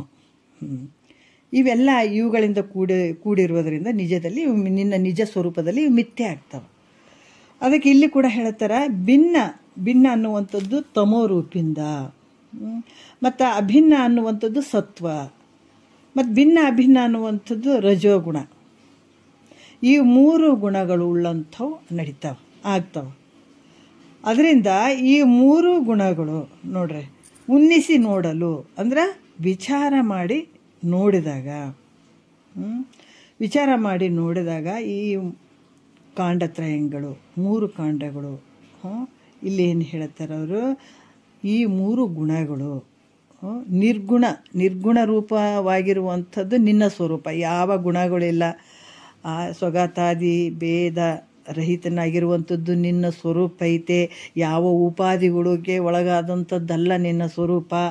ಅಂತಹ ಒಂದು ನಿರ್ಗುಣ ಚಿನ್ಮಯನಾದ ತನ್ನಲ್ಲಿ ಇವು ಯಾವೂ ಇಲ್ಲ. ಭಿನ್ನ ಅಂತ ಹೇಳಕ್ಕೆ ಬರೋಂಗಿಲ್ಲ, ಅಭಿನ್ನ ಅಂತಲೂ ಹೇಳಕ್ಕೆ ಬರೋಂಗಿಲ್ಲ, ಭಿನ್ನ ಅಭಿನ್ನ ಅಂತ ಕೂಡ ಹೇಳಕ್ಕೆ ಬರೋಂಗಿಲ್ಲ. ಅದಕ್ಕೆ ಇಲ್ಲಿ ಕೂಡ ಇವು ಯಾವುದರಿಂದ ಅಂದರೆ 3 ಗುಣಗಳಿಂದ ತೋರ್ದಂಗೆ ಆಗ್ತದೆ. ಅದಕ್ಕೆ ತಮ ಸತ್ವ ರಜ ಅನ್ನುವಂಥದ್ದು ಇವು 3 ಗುಣಗಳು ಈ ಯಾವುದರಲ್ಲಿ ಅಂತಾರೆ ನಿರ್ಗುಣ ಚಿನ್ಮಯನಾದಂಥ ನಿನ್ನ ಸ್ವರೂಪದಲ್ಲಿ ಇವು ಯಾವು ಇಲ್ಲ ಅನ್ನುವಂಥದ್ದು ಹೇಳ್ತಾರೆ ಅವರು. 11ನೇ ನುಡಿಯಲ್ಲಿ ಕೂಡ ಹೇಳ್ತಾರೆ. ಏನು ಹೇಳ್ತಾರೆ? ಕೆಲವರು ತಮ್ಮ ನಿಜ ಸ್ವರೂಪದ ಯಥಾರ್ಥ ಜ್ಞಾನ ಆಗೋವರೆಗೂ ಕೆಲವರು ಹೇಳ್ತಾರೆ, ಯಾಕಂದ್ರೆ ತಮ್ಮ ನಿಜ ಸ್ವರೂಪದ ಯಥಾರ್ಥ ಜ್ಞಾನ ಆಗೋವರೆಗೂ ಭಿನ್ನ ಅಭಿನ್ನವೆಂದು ತರ್ಕವನ್ನು ಮಾಡಿ ಹೇಳ್ತಾರೆ ಅವರು ಅಂತ ಅನ್ನುವಂಥ ವಿಚಾರದಲ್ಲಿ 11ನೇ ನುಡಿಯಲ್ಲಿ ಹೇಳ್ತಾರೆ, ಭಿನ್ನನ್ನು ಮೆಂದು ಕೆಲವರು ವಿಚಾರಿಸಿ ಅಭಿನ್ನಮೆಂದು ಭಿನ್ನಣದಿಂದ ತರ್ಕಿಪ್ಪರು ಈ ವಿಕಲ್ಪನೆ ತನ್ನೋಳು ಪುಸಿಯೊಂದು ತಿಳಿವನ್ನ ಅಂತ ಹೇಳ್ತಾರೆ ಅವರು. ಏನು ಹೇಳ್ತಾರೆ? ಇಲ್ಲಿ ಕೂಡ ಕೆಲವರು ದ್ವೈತವಾದಿಗಳು ಭಾಳಷ್ಟು ಜನ ಹೇಳ್ತಾರೆ. ಅದ್ವೈತವಾದಿಗಳು ಕೆಲವರು ಅನೇಕ ಪ್ರಕಾರಗಳಾದಂಥ ತಮ್ಮ ಯುಕ್ತಿಗಳಿಂದ ಜೀವಾತ್ಮ ಹೆಂಗದನ, ಕಲ್ಪಿತ ಪುರುಷ ಹೆಂಗದನ, ಭೇದನು ಅಂತ ಹೇಳ್ತಾರೆ, ಅಭೇದ ಅಂತ ಹೇಳ್ತಾರೆ, ಭೇದ ಅಭೇದ ಸಹಿತನಂತ ಕೂಡ ವಾದ ಮಾಡ್ತಿರ್ತಾರೆ, ತರ್ಕ ಮಾಡ್ತಿರ್ತಾರೆ. ತಮ್ಮ ಮನಸ್ಸಿಗೆ ಏನೇನು ಬರ್ತದೆ ಆ ರೀತಿ ಅವರು ಹೇಳ್ತಿರ್ತಾರೆ. ಯಾಕಂತಂದ್ರೆ ಬಂದ ಕಾಲದಲ್ಲಿ ಯಾವಾಗ ಅಜ್ಞಾನ ಈ ಭ್ರಾಂತಿ ಬಡ್ದಿರ್ತದ, ಇದು ಜೀವಾತ್ಮ ಅಂತ ಅಂದ್ಕೊಂಡಿರ್ತದೆ. ಇದು ಕಷ್ಟಕ್ಕೆ ಗುರಿಯಾಗಿನಿ ಅಂತ ಅಂದ್ಕೊಳ್ತಾನೆ, ನಾ ಸಾಯ್ತೀನಿ, ನಾ ಹುಟ್ಟುತ್ತೀನಿ ಅನ್ನುವಂಥ ಭಾವ ಅಲ್ಲಿ ಬರ್ತದೆ. ಯಾವಾಗ ಬಂಧದ ಒಂದು ಸಂದರ್ಭದಲ್ಲಿ, ಅಜ್ಞಾನದ ಒಂದು ಸಂದರ್ಭದಲ್ಲಿ. ಯಾಕಂದ್ರೆ ಆ ಸಂದರ್ಭದಲ್ಲಿ ಆತ ಏನು ಹೇಳ್ತಾರೆ, ಇಲ್ಲಿ ಏನು ಹೇಳ್ತಾರ ಅಂತಂದ್ರೆ ದ್ವೈತಿಗಳು ಹೇಳ್ತಾರೆ, ಸರ್ವಜ್ಞತ್ವಾದಿ ಕಿಂಚಿಜ್ಞತ್ವಾದಿಗಳಿಂದ ಭೇದವಾಗಿದ್ದಾರಂತ ಕೆಲವು ದ್ವೈತಿಗಳು ಹೇಳುತ್ತಾರೆ. ಕೆಲವರು ಬಂದ ಕಾಲದಲ್ಲಿ ಜೀವನು ಪರಮಾತ್ಮನಿಗಿಂತಲೇ ಭಿನ್ನನು ಅದಾನ, ಪರಮಾತ್ಮನಿಗಿಂತ ಈ ಜೀವನ ಹೆಂಗದಾನ ಭಿನ್ನ ಅದಾನ, ಒಂದಂತ ಹೆಂಗೆ ಹೇಳಕ್ಕೆ ಬರ್ತದ್ರಿ ಅಂತ ಕೆಲವ್ರು ಹೇಳ್ತಾರೆ. ಮೋಕ್ಷ ಕಾಲದಲ್ಲಿ ಅಭಿನ್ನ ಅಂತ ಕೆಲವ್ರು ಹೇಳ್ತಾರೆ. ಬಂದ ಕಾಲದಲ್ಲೇ ಈತ ಭಿನ್ನ ಅದಾನ, ಪರಮಾತ್ಮನಿಗಿಂತ ನಾನು ಬೇರೆ ಇದ್ದೀನಿ, ಜೀವಾತ್ಮ ಬೇರೆ ಇದ್ದಾನ ಅಂತ ಕೆಲವ್ರು ಹೇಳ್ತಾರೆ. ಕೆಲವರು ಮೋಕ್ಷ ಕಾಲದಲ್ಲಿ ಅಭಿನ್ನ ಅದಾನ ಅಂತ ಕೆಲವ್ರು ಹೇಳ್ತಾರೆ. ಕೆಲವರು ಉಪಾಧಿಯಾಗಿ ಬೇರೆಯಾಗಿ ತೋರಿದ್ರು ಕೂಡ ನೋಡ್ರಿ, ಕೆಲವರು ಏನು ಹೇಳ್ತಾರೆ, ಉಪಾಧಿಯಿಂದ ಬೇರೆಯಾಗಿ ತೋರಿದ್ರು ಕೂಡ ಇರುವಂಥದ್ದು ಸ್ವರೂಪತಃ ಏನು ಹೇಳ್ತಾರೆ ಅಭಿನ್ನ ಅಂತ ಕೆಲವ್ರು ಹೇಳುತ್ತಾರೆ. ಅದಕ್ಕೆ ಆದರೂ ಕೂಡ ತನ್ನ ನೋಡ್ರಿ ಆದರೂ ತಮ್ಮ ನಿಜ ಸ್ವರೂಪದ ಜ್ಞಾನ ಆಗೋವರೆಗೂ ಈ ರೀತಿ ವಾದವನ್ನು ಮಾಡ್ತಾ ಇರ್ತಾರೆ. ಅದಕ್ಕೆ ಹೇಳುವಂಥದ್ದು ಇದು ಹೆಂಗಂತಂದ್ರೆ ಪೂರ್ತಿ ಇದನ್ನು ಶಾಸ್ತ್ರವನ್ನು ಯಾವುದೇ ಆಗಲಿ ಈ ಶಾಸ್ತ್ರವನ್ನು ಪೂರ್ತಿ ಕೇಳೋ ಮಟ್ಟ ಸಂಶಯಗಳು ನಿವೃತ್ತಿ ಆಗಂಗಿಲ್ಲ. ಸಂಶಯಗಳು ಉಳ್ಕೊಂಡಿರ್ತಾವೆ. ಒಂದು ಸಂಶಯಗಳು ಉಳ್ಕೊಂಡು ಇದು ಹೆಂಗ್ರಿ ಅಂತಂದ್ರೆ ಹಂಗೆ ಆಗಂಗಿಲ್ಲ. ಪೂರ್ತಿ ಒಂದು ಎಲ್ಲ ಪಕ್ಕ ಶ್ರವಣ ಆಯಿತು ಅಂತಂದಾಗ ಅವಾಗೇನಾದರೂ ಸಂಶಯಗಳಿದ್ರೆ ಕೇಳಬಹುದು. ಆ ಸಂಶಯ ಉಳಿಯೋದೇ ಇಲ್ಲ, ಮೊದಲನೇ ಮಾತ್ರ ಉಳಿಯೋದೇ ಇಲ್ಲ. ಉಳಿದ್ರೆ ಆವಾಗ ಈ ರೀತಿ ಮೊದಲ ಸಂದರ್ಭದಲ್ಲಿ, ಆಮೇಲೆ ಮೋಕ್ಷ ಸಂದರ್ಭದಲ್ಲಿ ಆಗುವಂಥದ್ದು, ಬಂಧದ ಸಂದರ್ಭದಲ್ಲಿರುವಂಥ ಸ್ಥಿತಿಯನ್ನು, ಇವೆಲ್ಲ ಕೆಲವೊಂದು ವಾದ ತರ್ಕ ಇವೆಲ್ಲ ನಡೀತಿರ್ತಾವೆ. ಆಮೇಲೆ ಇವೆಲ್ಲ ತನಗೆ ಯಾವಾಗ ಅದಕ್ಕೆ ಅನುಭವ ಬಹಳ ಮುಖ್ಯ ಆಗ್ತದೆ. ಈಗ ಬರೀ ನಾವು ಹೇಳ್ತೀವಿ ಅಂತ ಅನ್ನುವಂಥದ್ದಲ್ಲ, ಆ ನೆಲೆಗೆ ಹೋಗಿ ನಿಲ್ಲಬೇಕು, ಆ ಸ್ಥಾನಕ್ಕೆ ಹೋಗಿ ನಾವು ನಿಲ್ಲಬೇಕಾಗ್ತದೆ. ಇಲ್ಲಾಂದರೆ ನಾವು ಹೆಂಗಾಗ್ತೀವಿ ಅಂದರೆ ಬಾಯ ಬ್ರಹ್ಮವನ್ನು ನುಡಿದು ಅನುಭವವಿಲ್ಲದ ಮಾಯ ಮೋಹಿಗೆ ಮೋಕ್ಷ ಎಂದೆಂದಿಗಹುದೇ. ತಿರುಕರಂಗಡಿ ಬೀದಿಯೊಳಗೆ ಕೂಡತ ರಾಜರ ಮನೆಯೋಳು ಸುದ್ದಿಗಳ ನಾಡುವಂತೆ ಅಂತ ಹೇಳ್ತಾರಲ್ಲ, ಹಂಗಾಗಿಬಿಡ್ತದೆ. ಇದು ಅನುಭವ ಯಾವಾಗ ಆಯಿತು ಆತಗ ಆ ಸ್ಥಾನದಲ್ಲಿ ಹೋಗಿ ನಿಂತ್ಕೊಂಡ, ಈ ರೀತಿ ತಮ್ಮ ನಿಜ ಸ್ವರೂಪದ ಜ್ಞಾನ ಯಾವಾಗ ಆಯಿತು ಅಂತಂದ್ರೆ ಇದು ಯಾವುದು ಬರಂಗಿಲ್ಲ ಅಲ್ಲಿ, ವಾದ ತರ್ಕ ಅದು ಯಾವುದು ಬರಂಗಿಲ್ಲ ಅಲ್ಲಿ. ಈ ರೀತಿ ಆಮೇಲೆ ಏನು ವಾದ ಮಾಡೋಕ್ಕೆ ಉಳಿಯೋದೇ ಇಲ್ಲ. ಉಳಿಯೋದು ಏನು ಉಳಿತದೆ? ತಾನೇ ತನ್ನ ಸ್ವರೂಪನೇ ಆಗಿಬಿಟ್ಟಾಗ ಇನ್ನು ಉಳಿಯೋದು ಏನು ಉಳಿತದೆ ಹೇಳ್ರಿ? ಉಳಿಯಲಿಕ್ಕೆ ಸಾಧ್ಯನೇ ಇಲ್ಲ. ಈ ವಿಷಯದಲ್ಲಿ ತರ್ಕ ಯಾವುದ್ರ ಮೂಲಕ ನಡೀತದೆ? ಇವೆಲ್ಲ ತರ್ಕಗಳು ಅವಿಚಾರದ ಮೂಲಕ ನಡೀತಾವ ತರ್ಕಗಳು. ಅದಕ್ಕೆ ವಿಚಾರ ಮಾಡಿ ನೋಡಿದ್ರೆ ಭಿನ್ನಾದಿ ಯಾವ ರೂಪದಿಂದಲೂ ಏನು ಹೇಳಲಿಕ್ಕೆ ಬರೋದಿಲ್ಲ ಅಂತ ಕೂಡ ಹೇಳ್ತಾರೆ. ಯಾಕಂದ್ರೆ ಕಲ್ಪಿತನೇ ಇಲ್ಲ ಅಂತಂದ ಮೇಲೆ ಮತ್ತು ಈ ಯಾವ ರೀತಿಯಿಂದ ಹೇಳೋಕ್ಕಾಗ್ತದೆ ಹೇಳ್ರಿ? ಯಾಕಂದ್ರೆ ಕಲ್ಪಿತ ನಿಜ ಅದಾನೇನ, ಅವನೇ ಸುಳ್ಳದಾನ. ಅದಕ್ಕೆ ಈ ರೀತಿಯಾಗಿ ಹೇಳ್ತಾರ ಅಂತ ಹೇಳ್ತಾರೆ. 12ನೇ ನುಡಿಯಲ್ಲಿ ಹೇಳ್ತಾರೆ, ಉಳ್ಳವನೋಳು ಉಳ್ಳವನೋಳು ನೋಡಲಿಲ್ಲದವನು ಭಿನ್ನ ನಲ್ಲ ಅಭಿನ್ನ ರೂಪನೂ ಅಲ್ಲ. ಚೆಲ್ಲೆ ಕಂಗಳೆ ಕೇಳು ಭಿನ್ನ ಅಭಿನ್ನಾತ್ಮಕ ನಲ್ಲ ಅರಿಯೇ ತಾನಿಲ್ಲದನಾಗಿ ಅಂತ ಹೇಳ್ತಾರೆ ಅವರು. ಉಳ್ಳವನೋಳು ಅಂತಂದ್ರೇನು? ಉಳ್ಳ ಬ್ರಹ್ಮದಲ್ಲಿ ಇಲ್ಲ, ನೋಡಲಿಲ್ಲದವನು. ಯಾಕಂದ್ರೆ ವಿಚಾರ ಮಾಡಲು ಇಲ್ಲದೆ ಇರುವಂಥ ಕಲ್ಪಿತ ಪುರುಷನು. ಏನು ಹೇಳ್ತಾರೆ? ಇದ್ದ ಬ್ರಹ್ಮದಲ್ಲಿ ಇಲ್ಲದ ಕಲ್ಪಿತನನ್ನು ಕುರಿತು ಮೊದಲೇ ಸುಳ್ಳದಾನ. ಕಲ್ಪಿತ ಪುರುಷ ಅನ್ನತನೇ ಸುಳ್ಳದಾನ. ಇದ್ದ ಬ್ರಹ್ಮದಲ್ಲಿ ಇಲ್ಲದ ಕಲ್ಪಿತನನ್ನು ಕುರಿತು ಹೇಳುವಂಥದ್ದು ಇದು ಭಿನ್ನ ಅಭಿನ್ನ ಅಂತ ಹೇಳಲಿಕ್ಕೆ ಬರೋದೇ ಇಲ್ಲ. ಆತ ಹೇಳುವಂಥ ಯಾವ ರೀತಿ ಕಲ್ಪಿತ ಪುರುಷನೇ ಸುಳ್ಳದಾನ ಅಂತಂದ ಮೇಲೆ ಆತ ಭಿನ್ನ ಅದಾನಂತ ಹೇಳಕ್ಕೆ ಬರಂಗಿಲ್ಲ, ಅಭಿನ್ನ ಅಂತ ಹೇಳಕ್ಕೆ ಬರಂಗಿಲ್ಲ, ಅಭಿನ್ನ ಅಂತ ಕೂಡ ಹೇಳಕ್ಕೆ ಬರಂಗಿಲ್ಲ ಅನ್ನುವಂಥ ವಿಚಾರವನ್ನು ಹೇಳ್ತಾರೆ. ಅದಕ್ಕೊಂದು ದೃಷ್ಟಾಂತ ಕೊಡ್ತಾರೆ, ಬಹಳ ಚಂದ ಕೊಡ್ತಾರೆ. ಅದಕ್ಕೆ ಯಾವ ರೀತಿ ಕೊಡ್ತಾರೆ ನೋಡ್ರಿ. ಎಷ್ಟು ಅದ್ಭುತವಾಗಿ ಒಂದು ನಿಜ್ಗೊಂಡ್ರು ಎಷ್ಟು ಒಂದು ವಿಚಾರಗಳನ್ನು ಹೇಳಿದ್ದಾರೆ ಅಂತಂದ್ರೆ, ಒಬ್ಬ ತಾಯಿ ಮಕ್ಕಳಿಗೆ ಹೇಳಬೇಕಾದ್ರೂ ಕೂಡ ಬೇಸರ ಪಟ್ಕೋತಾಳೇನೋ ಅನ್ನಿಸ್ತದೆ ಒಂದೊಂದು ಸಲ. ಆದರೆ ಆಕೆ ಇನ್ನೂ ಕರುಣೆ ಜಾಸ್ತಿ ಇತ್ತಂತಾರ, ನನ್ನ ಮಗ ಇನ್ನೂ ಚೆನ್ನಾಗಾಗಲಿ, ಇನ್ನೂ ಒಳ್ಳೆಯವನಾಗಲಿ, ಒಳ್ಳೆ ಬುದ್ಧಿ ಕಲೀಲಿ ಅನ್ನುವಂಥ ಭಾವ ಇದ್ದರೆ 24 ಗಂಟೆ ಕಟಿತಾಳೇನೋ. ಹಿಂಗೆ ನೋಡು ಇದು ತಪ್ಪಾದ, ಇದು ಸರಿಯಾದ ಅಂತ ಹೇಳ್ತಾಳೆ. ಅದ್ರಂಗೆ ಇಲ್ಲಿ ಸದ್ಗುರುನಾಥ ಇದು ಅರ್ಥ ಆಗಲಿಲ್ಲ ಅಂದರೆ ಇದರ ತಿಳ್ಕೊಳ್ಳಿ, ಅರ್ಥ ಆಗಲಿಲ್ಲ ಅಂದರೆ ಇದರ ತಿಳ್ಕೊಳ್ಳಿ ಅನ್ನುವಂಥ ದೃಷ್ಟಿಯಲ್ಲಿ ಹೇಳಿ ಕೊನೆಗೆ ಒಂದು ದೃಷ್ಟಾಂತ ಕೊಟ್ಟು ಹೇಳ್ತಾರೆ. ಇದು ನಿನಗೆ ಅರ್ಥ ಆಗಲಿ ಅಂದರೆ ಹಿಂಗಾರ ತಿಳ್ಕೊ ಅನ್ನುವಂಥ ಭಾವದಲ್ಲಿ. ಅದಕ್ಕೆ ಗುರು ನೋಡ್ರಿ, ಕರುಣೆ ಅನ್ನುವಂಥದ್ದು ಭಾಳ ಮುಖ್ಯ. ಆತನ ಬಳಿ ಕರುಣೆ ಇತ್ತಂದ್ರೆ ಯಾವ ರೂಪದಲ್ಲಿಂದಾದರೂ ಕೂಡ ತಿಳಿಲಿ ಅನ್ನುವಂಥ ಭಾವ ವ್ಯಕ್ತಪಡಿಸಿ ಅಲ್ಲಿ ಹೇಳಕ್ಕೆ ಶುರು ಮಾಡ್ತಾನತ್ತ. ಅದಕ್ಕೆ ಇಲ್ಲಿ 13ನೇ ನುಡಿಯಲ್ಲಿ ಹೇಳ್ತಾರೆ ಒಂದು ಯಾವ ರೀತಿ ಅಂದ್ರೆ ಕಲ್ಪಿತ ಪುರುಷನು ಇಲ್ಲ ಅನ್ನುವಂಥ, ಬ್ರಹ್ಮದಲ್ಲಿ ಕಲ್ಪಿತ ಪುರುಷ ಇಲ್ಲ ಅನ್ನುವಂಥದ್ದಕ್ಕಾಗಿ ಒಂದು ದೃಷ್ಟಾಂತ ಕೊಡ್ತಾರೆ. ಉಳ್ಳ ಸ್ಥಾಣುವಿನೊಳಗಿಲ್ಲದ ಚೋರನಂತಿಲ್ಲವೂ ಆ ಕಲ್ಪಿತ ಪುರುಷನು, ಉಳ್ಳ ಪರಾತ್ಮಕ ನೋಳು ತೋರಿ ದಿಟಕ್ಕೆ ತಾನಿಲ್ಲವೆನಿಪನು ನೋಡಿದು ತತ್ವ ಅಂತ ಹೇಳ್ತಾರೆ ಅವರು. ಎಷ್ಟು ಅದ್ಭುತವಾಗಿ ಹೇಳ್ತಾರೆ. ಉಳ್ಳ ಸ್ಥಾಣುವಿನೊಳಗೆ ಅಂದ್ರೆ ಇದ್ದ ಮೋಟು ಮರದಲ್ಲಿ, ಇದ್ದ ಮೋಟು ಮರದಲ್ಲಿ ಇಲ್ಲದ ಕಳ್ಳನ ಪ್ರತೀತಿಯಾಗಿರುವಂತೆ ಹೆಂಗ ಅಂದಾಗ, ನಾವು ಸಂಧ್ಯಾ ಕಾಲದಲ್ಲಿ ಭಾಳಷ್ಟು ಇವು ದೃಷ್ಟಾಂತಗಳು ಹೋಗಿದ್ದಾವೆ. ಸಾಯಂಕಾಲ ಯಾವುದು ಅಷ್ಟು ಕತ್ತಲು ಅಲ್ಲ, ಅಷ್ಟು ಬೆಳಕು ಇಲ್ಲ. ಅಂಥ ಒಂದು ಸಂದರ್ಭದಲ್ಲಿ ಸಾಯಂಕಾಲ ಹೋದಾಗ ದೂರ ನಡೀತಾ ಹೋಗ್ಬೇಕಾದ್ರೆ ಒಂದು ಮರ ಕಾಣಿಸ್ತದೆ. ಓ, ಕಳ್ಳ ಇದ್ದಾನೇನೋ ಅನ್ನುವಂಥ ಭಾವ ಬರ್ತದೆ. ಯಾಕಂದ್ರೆ ಆ ಕೊಲ್ಲೆ ಅದೆಲ್ಲ ಕಡ್ದಿರ್ತಾರೆ, ಟೊಂಗೆಗಳು ಅವು ಯಾವೂ ಇರೋಂಗಿಲ್ಲ. ಅದು ಮೋಟು ಮರ ಅನ್ನುವಂಥದ್ದು. ಕಳ್ಳ ಅಲ್ಲಿ ಏನಾಗ್ತದೆ, ನೋಡಿದ ತಕ್ಷಣವೇ ಅಲ್ಲಿ ಕಳ್ಳ ಇದ್ದಾನ ಅನ್ನುವಂಥ ಭ್ರಾಂತಿ ಆಗ್ತದೆ. ಅಲ್ಲಿ ಅದಕ್ಕೆ ಪ್ರತೀತಿ ಆಗ್ತದೆ, ಕಳ್ಳ ಇದ್ದಾನಂತ ಅನ್ನುವಂಥದ್ದು ಒಂದು ಪ್ರತೀತಿ ಆಗ್ತದೆ. ಯಾಕಂತಂದ್ರೆ ಆ ಒಂದು ಕಳ್ಳನೇ ಇದ್ದಾನ ಅನ್ನುವಂಥದ್ದು ನಮಗೆ ಪ್ರತೀತಿ ಆದಾಗ ಆವಾಗ ನಾವು ನಿಂತು ಸ್ವಲ್ಪ ವಿಚಾರ ಮಾಡಿ, ಕಳ್ಳ ಇದ್ದರೆ ಹಿಂಗೆ ಹೋಗ್ತಿದ್ದ, ಹಿಂಗೆ ಆಗ್ತಿದ್ದೆ, ಎಷ್ಟೊತ್ತು ಸುಮಾರು ಒಂದು 5-10 ನಿಮಿಷ ಆಯಿತು, ಹಾಗೆ ಅದು ಹಂಗೆ ನಿಂತದಂದ್ರೆ ಅವ್ನು ಕಳ್ಳ ಇರಲಿಕ್ಕಿಲ್ಲ ಅನ್ನುವಂಥ ಭಾವ ಅವಾಗ ನಿಂತು ವಿಚಾರ ಮಾಡ್ತೀವಿ. ಅದ್ರಂಗ ಇಲ್ಲಿ ಕೂಡ ಆ ಇದ್ದ ಮೋಟ ಮರದಲ್ಲಿ ಕಳ್ಳನ ಭ್ರಾಂತಿ ಹೆಂಗಾಗ್ಯದೋ ಅದೇ ರೀತಿ ಕೂಡ ಇದ್ದ ಬ್ರಹ್ಮದಲ್ಲಿ ಅದು ನಿಜವಾಗಿ ನೋಡ್ರಿ, ದೂರವಿಲ್ಲವೋ ಮುಕುತಿ ದೂರವಿಲ್ಲವೋ ಅಂತ ಹೇಳ್ತಾರೆ. ನಾವು ಸ್ವಲ್ಪ ಕಷ್ಟಪಡಬೇಕು ಅಂದಾಗ ಮಾತ್ರ ಅದೇ ಒಂದು ಆಧಾರದ ಮೇಲೆ ನಾವು ಇಷ್ಟೆಲ್ಲ ವ್ಯವಹಾರ ಮಾಡ್ತೀವಿ, ಅದೇ ಒಂದು ಬೆಳಕಿನಲ್ಲೇ ಇಷ್ಟೆಲ್ಲ ವ್ಯವಹಾರ ಮಾಡ್ತೀವಿ. ಅದಕ್ಕೆ ಹೇಳ್ತಾರೆ, ಇದ್ದ ಬ್ರಹ್ಮದಲ್ಲಿ ಇಲ್ಲದ ಕಲ್ಪಿತ ಪುರುಷನ ಪ್ರತೀತಿ ಸತ್ಯವೇನೋ ಅನ್ನುವಂತೆ ತೋರುವಂಥದ್ದು. ಯಾವುದು? ಉಳ್ಳಂಥ ಬ್ರಹ್ಮ, ಇದ್ದಂಥದ್ದು ಮೂಲ ಅಧಿಷ್ಠಾನವಾಗಿರುವಂಥದ್ದು ಯಾವುದು? ಬ್ರಹ್ಮ. ಅಲ್ಲಿ ಏನು ಕಾಣಕತ್ತದಂದ್ರೆ ಕಲ್ಪಿತ ಪುರುಷನ ಪ್ರತೀತಿ.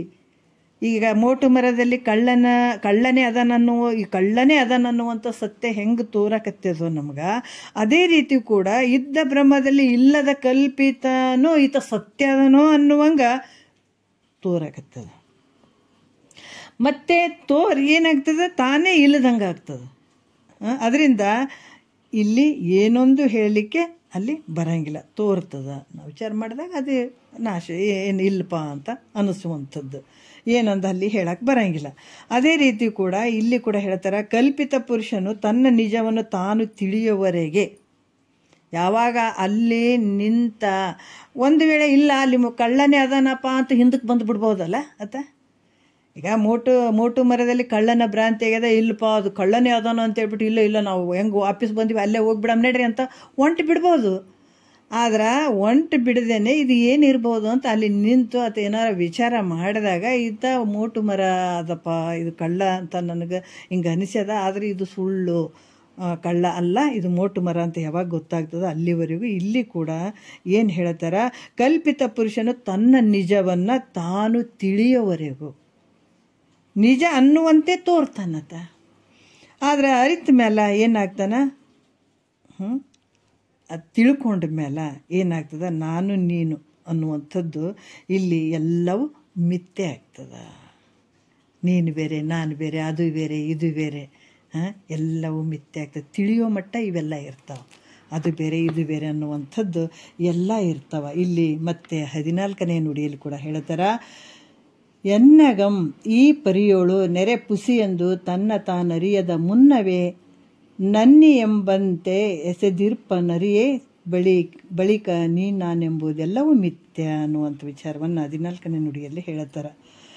ಇವಾಗ ಎನ್ನಗಂ ಅಂದರೆ ಎಲ್ಲಿಯವರೆಗೆ ಈ ರೀತಿಯಲ್ಲಿ ಚೆನ್ನಾಗಿ ಇದು ಸುಳ್ಳು ಅಂತ ತಿಳಿಬೇಕು. ಈ ಜಗತ್ತನ್ನುವಂಥದ್ದು ಸುಳ್ಳು ಅನ್ನುವಂಥದ್ದು. ಯಾಕಂದ್ರೆ ಕಲ್ಪಿತ ಪುರುಷ ಸುಳ್ಳು ಅನ್ನುವಂಥದ್ದು. ಕಲ್ಪಿತ ಪುರುಷನು ಹೆಂಗಂದ್ರೆ ಈತ ಗುರುವಿನ ಅದಕ್ಕೆ ತನ್ನನ್ನೇ ಪರವೆಂದು ತಿಳಿಯುವುದಲ್ಲದೆ ಬೇರೆ ಭಿನ್ನ ಬಿಟ್ಟರಸಲೇನುಂಟು ಕಾಣಿಸಲು ಶ್ರುತಿ ಬೋಧೆಯದು ತತ್ವಮಸಿ ಎಂದು ಅಂತ ಹೇಳ್ತಾರೆ.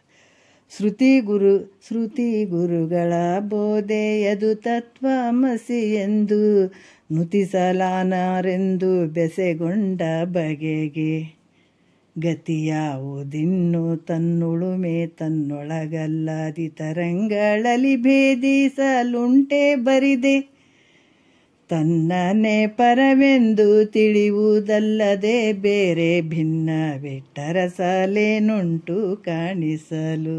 ನೋಡ್ರಿ ಎಷ್ಟು ಅದ್ಭುತವಾಗಿ ಹೇಳ್ತಾರ. ಈ ಕಲ್ಪಿತ ಪುರುಷ ಈ ಗುರು ಮುಖಾಂತರ, ಗುರು ಶಾಸ್ತ್ರ ಅಂತ ಹೇಳುತ್ತಾರೆ ಮುಖ್ಯವಾಗಿ.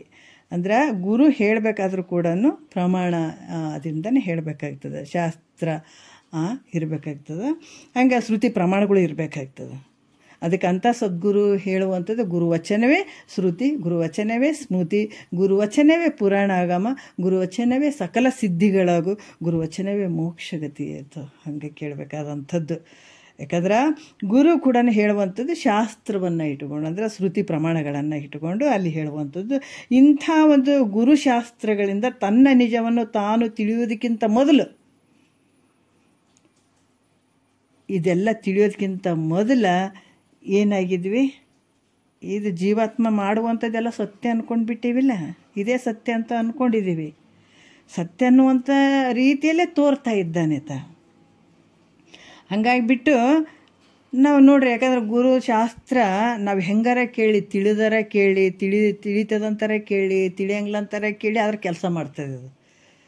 ಇದು ಯಾವತ್ತೂ ಹಂಗೆ ಹೋಗುವಂಥವಲ್ಲ. ಯಾವಾಗ ನಮಗೀಗ ಈ ಬಡಿತಾವ ನಮಗೆ ಇವು ವಾಕ್ಯಗಳು, ಇವು ನಮಗೆ ಕೆಲಸ ಈ ಜನ್ಮಕ್ಕಲ್ಲ, ಈ ಮುಂದಿನ ಜನ್ಮಕ್ಕಾದ್ರೆ ಇವು ನಮ್ಮನ್ನು ಇದು ಕೆಲಸ ಮಾಡೇ ಮಾಡ್ತದೆ. ಅದಕ್ಕೆ ಮಹಾತ್ಮರು ಹೇಳ್ತಾರೆ, ನೀನು ತಿಳಿದಾರ ಕೇಳು, ತಿಳಿಲಿಲ್ಲ ಅಂದ್ರ ಕೇಳಪ್ಪ, ಗುರುವಾಕ್ಯಗಳನ್ನು ಕೇಳ್ತಾ ಇರು ಅಂತ ಹೇಳ್ತಾರೆ ಅವರು.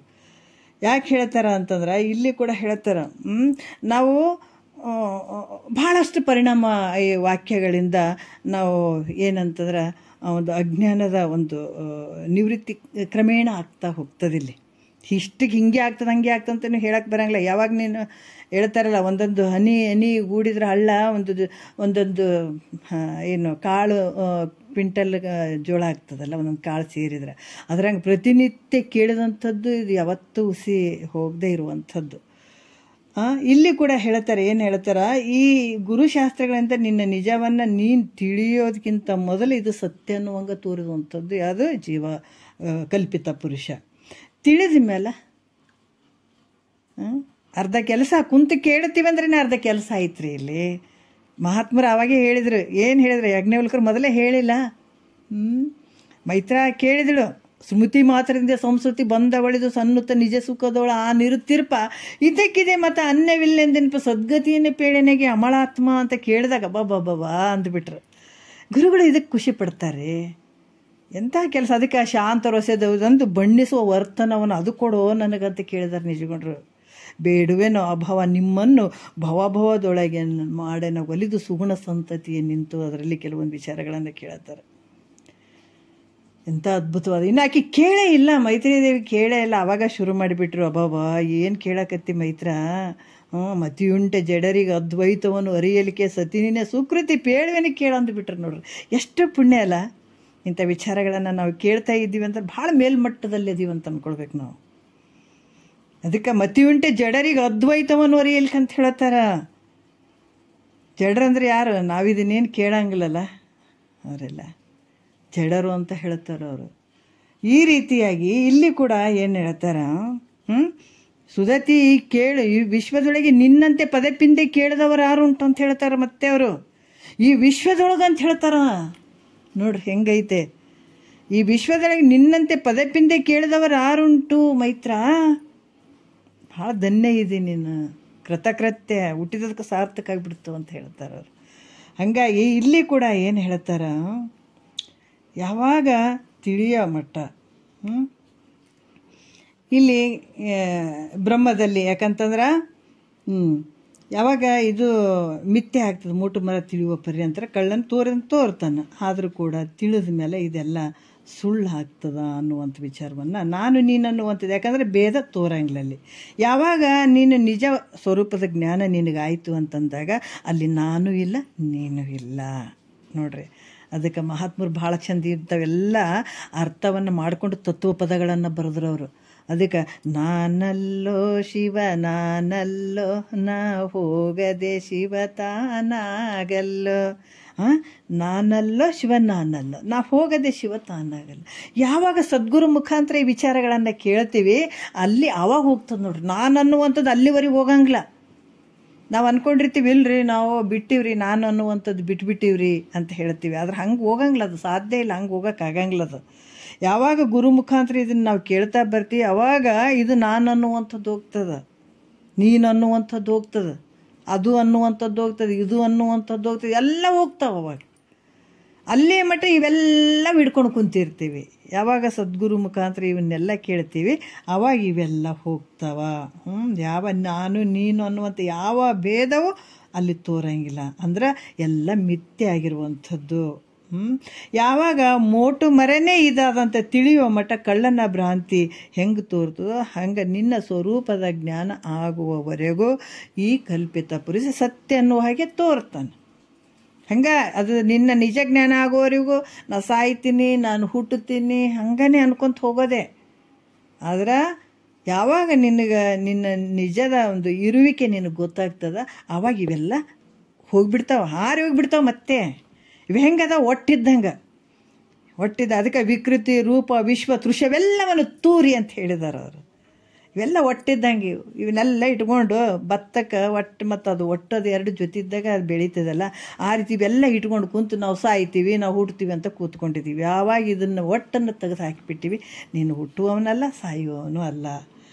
ಈ ರೀತಿಯಾಗಿ ತಿಳ್ಕೊಡ್ಬೇಕಾಗ್ತದೆ ಮುಖ್ಯವಾಗಿ. 15ನೇ ನುಡಿಯಲ್ಲಿ ಹೇಳ್ತಾರೆ, ಒಂಚೂರು ನೋಡೋಣ ಇದೊಂದು.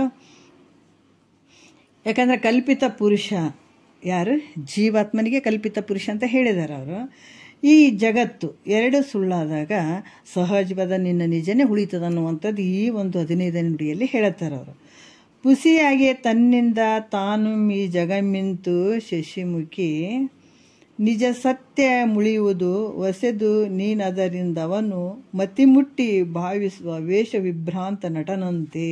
ನೋಡ್ರಿ, ಶಶಿಮುಖಿ ಅಂತ ಹೇಳ್ತಾರೆ ಅವರು. ಏನು ಹೇಳ್ತಾರೆ? ಚಂದ್ರನಂತೆ ಆಕಿನ ಮುಖ ಹಂಗಿತ್ತು ಅಂತ ಅಲ್ಲಿ ವರ್ಣನೆ ಮಾಡ್ತಾರೆ ಅವರು. ಮತ್ತೆ ಹೇಳ್ತಾರೆ ತನ್ನಿಂದ ತಾನು ಅಂತಂದ್ರೆ ಈ ಕಲ್ಪಿತ ಪುರುಷ ಅನ್ನುವಂಥ ವಿಚಾರ. ಯಾಕಂದರೆ ಕಲ್ಪಿತನು ಅಂದರೆ ಯಾರು? ಜೀವಾತ್ಮ. ಈ ಜಗತ್ತು ಎರಡು ಮಿಥ್ಯೆ ಆಗಿರುವಂಥದ್ದು ಯಾವಾಗ ತಿಳಿತಾನೆ? ಮಿಥ್ಯೆ ಐತಂತ ಯಾವಾಗ ತಿಳಿತಾನೋ ಈ ಜೀವ ಮತ್ತು ಜಗತ್ತು ಈ ಎರಡು ಮಿಥ್ಯೆ ಅಂತ ಯಾವಾಗ ತಾನು ತಿಳಿತಾನೋ ಆಗ ಯಾವ ರೀತಿ ತನ್ನ ಸ್ವರೂಪನೇ ಉಳಿಯುವಂಥದ್ದು, ಸತ್ಯವಾಗಿರುವಂಥ ತನ್ನ ಸ್ವರೂಪನೇ ಉಳಿಯುವಂಥದ್ದು. ಯಾವಾಗ ಕಳ್ಳ ಮಿಥ್ಯೆ ಅಂತ ತಿಳಿದಾಗ ಮೂಟು ಮರ ಸತ್ಯವಾಗಿ ಉಳಿತದಿಲ್ಲ. ಕಳ್ಳ ಅಂತ ಅಂದ್ಕೊಂಡು ಹೆದರಿ ನಿಂತ್ಕೊಂಡು ಗಡಗಡ ಅಂದ್ಕೊಂಡು ಮುಂದಕ್ಕೆ ಹೆಜ್ಜಿಡ್ಲಾರ್ದ ನಿಂತ್ಕೊಂಡಂಥ ವ್ಯಕ್ತಿಗೆ ವಿಚಾರ ಮಾಡಿ ನೋಡ್ತಾನೆ ಇದು ಮೂಟು ಮರ ಅಂತ ಯಾವಾಗ ಆಯಿತು ಅಂದಾಗ ಭಯ ಅದೆಲ್ಲ ಹೋಗ್ಬಿಡ್ತು ನೋಡ್ರಿ. ಹೋದಾಗ ಇಲ್ಲಿ ಕೂಡ ಹೇಳ್ತಾರೆ, ಯಾವಾಗ ಕಳ್ಳ ಮಿಥ್ಯೆ ಅಂತ ತೋರಿದ ಅದೇ ರೀತಿ ಈ ಜೀವಾತ್ಮ ಮತ್ತು ಈ ಜಗತ್ತು ಎರಡು ಮಿಥ್ಯೆ ಅಂತ ತೋರಿದಾಗ ನಿನ್ನ ಸ್ವರೂಪ ಉಳಿಯುವಂಥದ್ದು ಸತ್ಯ ಇರುವಂಥದ್ದು. ಅದಕ್ಕೆ ಇಲ್ಲಿ ಉಳಿದಂತೆ ನೋಡ್ರಿ, ಮೋಟು ಮರ ಸತ್ಯವಾಗಿ ಉಳಿದಂತೆ ಒಬ್ಬನೊಬ್ಬ ಪುರುಷನು ವ್ಯಾಘ್ರ ವೇಷವನ್ನು ಧರಿಸಿ ತನ್ನನ್ನು ತಾನು ಮರ್ತಾ. ಈಗ ನಾಟಕದಾಗ ಯಾವುದೋ ಒಂದರಲ್ಲಿ ಏನು ಮಾಡ್ಯದ, ನಾಟಕ ರಂಗದಲ್ಲಿ ಹುಲಿ ವೇಷ ಹಾಕೊಳ್ಳುವಂಥದ್ದು ಇರ್ತದೆ. ಎಲ್ಲರೂ ಹುಲಿ ವೇಷ ಹಾಕೊಳ್ಳುವಂಥದ್ದು, ನಾನಾ ರೀತಿಯಿಂದ ಪ್ರಾಣಿಗಳ ವೇಷ ಹಾಕೊಳ್ಳುವಂಥದ್ದು ಇದೆಲ್ಲ ಇರ್ತದೆ.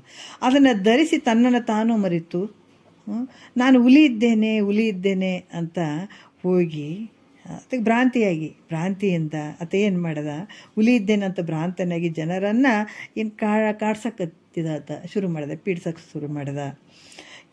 ಯಾಕಂತಂದ್ರೆ ಅದು ಭ್ರಾಂತಿ ಆಗಿತ್ತು. ಆ ವೇಷ ಹಾಕ್ಕೊಂಡಿದ್ದಾನ, ತಾನು ಯಾರಿದ್ದೀನಂತ ಮರ್ತಿದ್ದಾನತ. ತಾನು ಯಾರಿದ್ದೀನಿ ಅನ್ನುವಂಥದ್ದೇ ಮರೆತು ಅದೇ ವೇಷನೇ ನಾನು ಹುಲಿನೇ ಇದ್ದೀನಂತ ಅನ್ನುವಂಥ ಭ್ರಾಂತಿಯಿಂದ ಕೂಡ್ಕೊಂಡೋಗಿ ಬಹಳಷ್ಟು ಜನರಿಗೆ ತೊಂದರೆ ಕೊಡೋಕ್ಕೆ ಶುರು ಮಾಡ್ತಾನೆ. ಕೆಲವು ದಿವಸದ ನಂತರ ಏನಾಗ್ತದೆ, ಆತಗ ಸ್ವಲ್ಪ ಗೊತ್ತಾಗ್ತದೆ, ಏನು ನಾನು ಹುಲಿ ಅಲ್ಲ ಮನುಷ್ಯ ಇದ್ದೀನಿ ಅಂತ ಅವಾಗ ಗೊತ್ತಾಗ್ತದೆ ಆತಗೆ. ಗೊತ್ತಾದ ನಂತರ ಅದು ಹೆಂಗೆ, ಹೌದಾ ಇಷ್ಟು ದಿವಸ ನಾನು ಹುಲಿ ಅಂತಲೇ ಅಂದ್ಕೊಂಡು ಬಿಟ್ಟಿದ್ದೆ ಅಲ್ಲ. ನಾವು ಈ ಕೆಲವೊಂದು ದೃಷ್ಟಾಂತಗಳನ್ನು ಹೇಳ್ತಾರೆ. ಒಂದು ಸಿಂಹ ಒಂದು ನದಿ ಒಂದು ಸಣ್ಣ ಒಂದು ಹಳ್ಳ ದಾಟಬೇಕಾದಾಗ ಕುರಿ ಕಾಯವ ಆ ಕಡೆ ಕೂತ್ಕೊಂಡಿರ್ತಾನೆ, ಕುರಿಗಳೆಲ್ಲ ಇರ್ತಾವ ಅಲ್ಲ. ಕುರಿಗಳೆಲ್ಲ ಇದ್ದಾಗ ಅದು ಸಿಂಹ ಏನು ಮಾಡ್ತದೆ, ಹಿಂಗೆ ನೀರನ್ನು ದಾಟಬೇಕಾದಾಗ ಅದು ಸ್ವಲ್ಪ ಗರ್ಭಿಣಿ ಇರ್ತದೆ. ದಾಟಬೇಕಾದಾಗ ಅದು ಹೊಟ್ಟಿಗೆ ಸ್ವಲ್ಪ ಪೆಟ್ಟಾಗಿ ಅಲ್ಲೇ ಒಂದು ಮಗು ಆಗ್ತದೆ. ಅದಕ್ಕೆ ಅದು ತಾಯಿ ಸತ್ತು ಬಿಡ್ತದೆ. ಸತ್ತುಗಳನ್ನೇ ಆ ಮಗು ಸಣ್ಣದ ಸಿಂಹದ ಮರಿ ಏನಾರ ಇರ್ತದೆ ಅದು ಜೋರಾಗಿ ಚೀರಕ್ಕೆ ಶುರು ಆಗ್ತದೆ. ಅವ ದನ ಕಾಯವ ಏನು ಮಾಡ್ತಾನೆ, ಕುರಿ ಕಾಯವ ಬಂದು ಆ ಮರಿಯನ್ನು ತೊಗೊಂಡು ಕುರಿಗಳ ಒಂದು ಹಿಂಡಿನಲ್ಲಿ ಹಾಕ್ಕೊಂಡಾಗ ಅದು ಪ್ರತಿನಿತ್ಯ ಕುರಿಗಳ ಜೊತೆ ತಾನು ಹಂಗೆ ತಿರುಗ್ತಿರ್ತದ. ಅದನ್ನು ಹುಲ್ಲು ತಿನ್ನಕ್ಕೆ ಶುರು ಮಾಡ್ತದ. ಆ ಕುರಿಗಳ ಮೇಲೆ ಹತ್ತೆತ್ತಿ ಕೂತ್ಕೊಳ್ಳೋದು, ಮೇಯ್ಲಕ್ಕೆ ಹೋಗೋದು, ಹಿಂಗೆಲ್ಲ ಮಾಡ್ತಿರ್ತದೆ. ಆವಾಗ ಸ್ವಲ್ಪ ದೊಡ್ಡದೇ ಆಗ್ತದೆ. ಆದರೂ ಕೂಡ ಅದಕ್ಕೇನು ಗೊತ್ತಿಲ್ಲ. ಆ ಕುರಿಗಳ ಜೊತೆ ತಾನಿದ್ದದಕ್ಕೆ ತಾನು ಅದೇ ಅಂತ ತಿಳ್ಕೊಂಡ್ಬಿಟ್ಟಿರ್ತದು.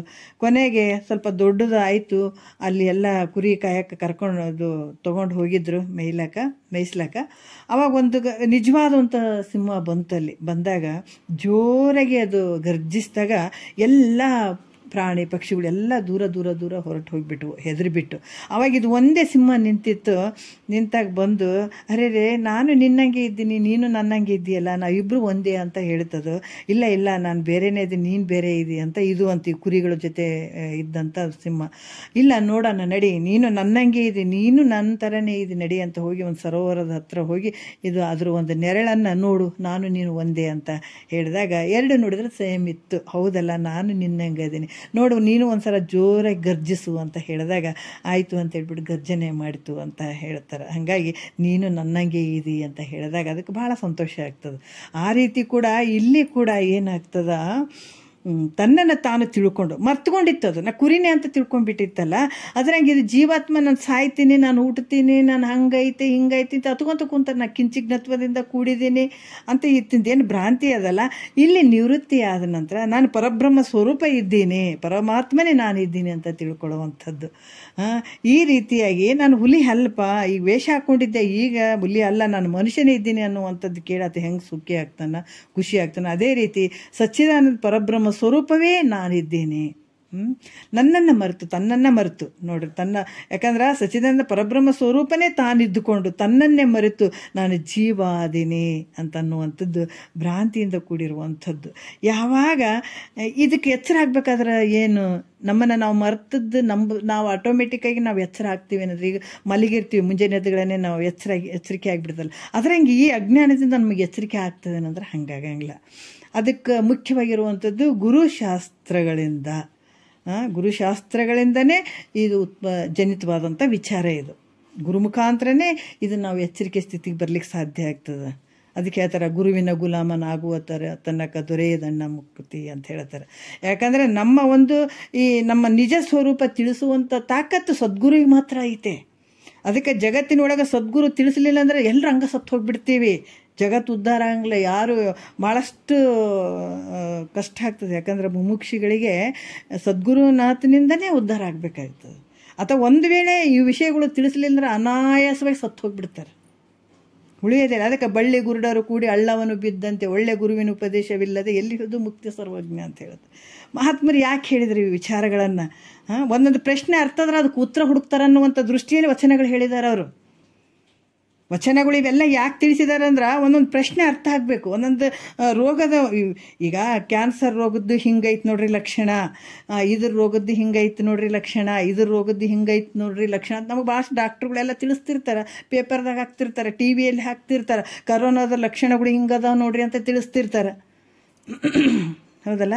ಇಲ್ಲಿ ಕೂಡ ಹೇಳ್ತಾರೆ, ಇಂಥ ದುಃಖ ನಿವೃತ್ತಿ ಆಗಬೇಕಾಗಿತ್ತು ಅಂತಂದರೆ, ಅತ್ಯಂತ ದುಃಖ ನಿವೃತ್ತಿ ಪರಮಾನಂದದ ಸ್ಥಿತಿ ನಮಗೆ ಬರಬೇಕಾಗಿತ್ತು ಅಂತಂದ್ರೆ ಇಂಥ ಸದ್ಗುರುಗಳೇ ಇರಬೇಕನ್ನುವಂಥದ್ದು ಇರ್ತದೆ. ಯಾಕಂದ್ರೆ ಶ್ರೋತ್ರಿಯ ಬ್ರಹ್ಮನಿಷ್ಠ ಸದ್ಗುರುಗಳು. ಯಾಕಂದರೆ ತನ್ನನ್ನು ತಾನು ಮರ್ತ್ಕೊಂಡಿದ್ದಾನೆ 84 ಲಕ್ಷ. ಅದಕ್ಕೆ ಧರೆಯನ್ನೆಲ್ಲವನ್ನು ಸಣ್ಣಿಸಿ ಧೂಳಿ ಮಾಡಲ್, ಅಷ್ಟು ಶರೀರಗಳನ್ನು ನಾವು ಒತ್ಕೊಂಡು ಬಂದೀವಿ. ಅದು ಸಾಮಾನ್ಯ ಇದು, ಈ ಅಜ್ಞಾನ ಅನ್ನುವಂಥದ್ದು ಸಾಮಾನ್ಯ ಅಲ್ಲ. ಇದು ಇಂಥದನ್ನು ಬಗ್ಗು ಬಡಿಬೇಕು, ಇಂಥದಿಂದ ಪಾರಾಗಬೇಕು, ಇಂಥ ಕತ್ತಲೆಯಿಂದ ನಾವು ಹೊರಗೆ ಬರಬೇಕು, ಒಂದು ಬೆಳಕಿನ ಜ್ಞಾನ ಅನ್ನುವಂಥ ಬೆಳಕಿನ ಒಂದು ಸೂರ್ಯ ನಮಗೆ ಹುಟ್ಟಬೇಕಾಗಿತ್ತಂದ್ರೆ ಗುರುನೇ ಬೇಕಾಗ್ತದೆ. ಇಲ್ಲಿ ಸದ್ಗುರುವಿಗೆ ಶರಣಾಗತನಾಗಲೇಬೇಕು, ಯಾರೇ ಆಗಿರ್ಬೋದು. ಅಲ್ಲಿವರೆಗೂ ಸಾಧ್ಯನೇ ಇಲ್ಲ. ಅದಕ್ಕೆ ಅಪರಿಪರಿ ಶಾಸ್ತ್ರವನ್ನು ಓದಿದರೇನು ವ್ಯರ್ಥವಾಯಿತು. ಎಷ್ಟು ಓದಿದ್ರೇನು, ಎಷ್ಟು ಬರೆದ್ರೇನ್ರಿ ಗುರು. ಅದಕ್ಕೆ ಗುರುವಿನ ಗುಲಾಮ ಅಂದ್ರೆ ಗುರುವಿನ ಒಂದು ಸೇವಾದಿಗಳನ್ನು ಮಾಡಿ, ಗುರುವಿನ ಒಂದು ಕೃಪೆಯನ್ನು ಪಡ್ಕೊಂಡು ಇದು ಜ್ಞಾನವನ್ನು ಪಡ್ಕೊಳ್ಳಿಕ್ಕೆ ಸಾಧ್ಯ ಆಗ್ತದಿಲ್ಲ ಅಂದ್ರೆ ಎಂಥವರಿಗೂ ಸಾಧ್ಯ ಇಲ್ಲ ಅನ್ನುವಂಥದ್ದು. ಅದಕ್ಕೆ ಇದು ಯಾವುದರಿಂದ ನಮ್ಮನ್ನು ನಾವು ಮರ್ತಿದ್ದೀವಿ, ನಾವು ಯಾರು ಇದ್ದೀವಿ ಅನ್ನುವಂಥದ್ದು ನಾವು ಮರ್ತಿದ್ದೀವಲ್ಲ. ಇದು ನಾನು ಜೀವನ ಅಲ್ಲ, ನಾ ಪರಬ್ರಹ್ಮ ಸ್ವರೂಪ ಇದ್ದೀನಿ, ಆ ಸ್ಥಿತಿಯಲ್ಲಿ ಪರಬ್ರಹ್ಮ ಸ್ವರೂಪನೇ ನಾನು ಇದ್ದೀನಿ ಅನ್ನುವಂಥ ವಿಚಾರ ನಮಗೆ ಬರಬೇಕಾದ್ರೆ ಗುರುಶಾಸ್ತ್ರದಿಂದಲೇ ನಮಗೆ ಈ ವಿಚಾರ ತಿಳಿದು ಎಚ್ಚರಿಕೆ ಸ್ಥಿತಿಯಲ್ಲಿ ಬರ್ತೀವಿ. ಅವಾಗ ಎಚ್ಚರಿಕೆ ಉಳ್ಳಂಥದ್ದಾಗ್ತದೆ. ಅಲ್ಲಿವರೆಗೂ ನಾವು ಎಚ್ಚರಿಕೆ ಇಲ್ಲ, ನಾವೆಲ್ಲ ಭಾಳ ಎಚ್ಚರದಿಂದ ಇದ್ದೀವಿ ಅಂತ ನಾವು ತಿಳ್ಕೊಂಡಿದ್ದೀವಿ. ನಾವಿನ್ನೂ ಮಲಗೇ ಇದ್ದೀವಿ. ಮಲಗಿದವ್ರಿಗೆ ಬಡ್ದು ಎಚ್ಚರಿಕೆ ಮಾಡಿ ನೋಡ್ರೋ ಇನ್ನು ಹುಷಾರಾಗಿರ್ರಿ ಅಂತ ರಾತ್ರಿ ಏನು ಬರ್ತಾರಲ್ಲ ಎಬ್ಬಿಸ್ಲಿಕ್ಕೆ ವಾಚ್ಮೆನ್ಗಳು, ಏನು ಸೆಕ್ಯೂರಿಟಿಗಳು, ಆ ರೀತಿಯಾಗಿ ಇಲ್ಲಿ ಮೊದಲ ಏನೋ ಹೇಳತ್ತಾರೆ, ನನಗೆ ಸ್ವಲ್ಪ ನೆನಪು ಬರ್ತಾ ಇಲ್ಲ. ಆ ರೀತಿಯಾಗಿ ಇಲ್ಲಿ ಗುರು ನಮ್ಮನ್ನು ಹಲೋ ಆ ಥರ ಬರ್ತಾರಲ್ಲ. ಹಾಗಾಗಿ ಇಲ್ಲಿ ಗುರುನಾಥ ನಮಗೆ ಎಚ್ಚರಿಕೆ ಆಗ್ರಿ, ಮಾನವ ಶರೀರ ಐತೆ, ಇದು ಮುಗಿಸ್ಕೊಂಡ್ಬಿಟ್ರೆ ಮತ್ತೆ ನೀವು ಸಿಗಂಗಿಲ್ಲ, ಇದು ಯಾವಾಗ ಏನೋ ಮತ್ತೆ ಸಿಗಂಗಿಲ್ಲ, ಈಗ ಬೇಗ ಎಚ್ಚರಿಕೆ ಆಗ್ರಿ ಅಂತ ಹೇಳುವಂಥ ರೀತಿಯಲ್ಲಿ ಅವರು ಎಚ್ಚರಿಕೆ ಮಾಡ್ತಾರೆ ನಮ್ಗೆ. ನಾನು ಜೀವನ ಅಲ್ಲ, ಮತ್ತು ಪರಬ್ರಹ್ಮ ಸ್ವರೂಪನೇ ನಾನು ಇದ್ದೀನಿ ಅಂತ ನಿಶ್ಚಯ ಜ್ಞಾನ ನಮಗೆ ಆಯಿತು ಅಂದಾಗ ಅದರಷ್ಟು ಸುಖ ಯಾವುದಿಲ್ಲ, ಅದರಷ್ಟು ಆನಂದ ಯಾವುದೂ ಇಲ್ಲ. ಆನಂದ ಹಂಗೆ ನಿತ್ಯ ಸುಖಿಯಾಗಿರೋಕ್ಕೆ ಸಾಧ್ಯ ಆಗ್ತದೆ. ಅದರಿಂದ ನೀನು ಈ ವಿಚಾರಗಳನ್ನು ಅವಶ್ಯವಾಗಿ ಮಾಡಲೇಬೇಕಾಗ್ತದೆ ಅನ್ನುವಂಥ ವಿಚಾರವನ್ನು ಮೈತ್ರಾ ದೇವಿಗೆ ಅಗ್ನಿವಲ್ಕರು ತಿಳಿಸ್ತಾ ಇದ್ದಾರೆ. ಅವರಿಗಂತ ಅಲ್ಲ, ಮುಮುಕ್ಷಿಗಳು ಮುಕ್ತಿಯನ್ನು ಪಡ್ಕೊಳ್ಬೇಕನ್ನುವಂಥ ಪ್ರತಿಯೊಬ್ಬ ಈ ಶರೀರಧಾರಿಯಾಗಿ ಬಂದಿದ್ದಾನಲ್ಲ ಜಗತ್ತಿಗೆ ಮಾಡುವಂಥ ಕೆಲಸನೇ ಇದು.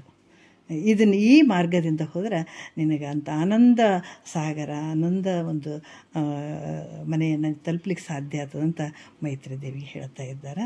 ಮತ್ತು ಮುಂದಿನ ವಿಚಾರ ನಾಳೆ ನೋಡೋಣ. ಒಂದೆರಡು ಮತ್ತು ಗುರುಗಳು ಪಾದಕ್ಕೆ ಅರ್ಪಿಸಿ ಹರ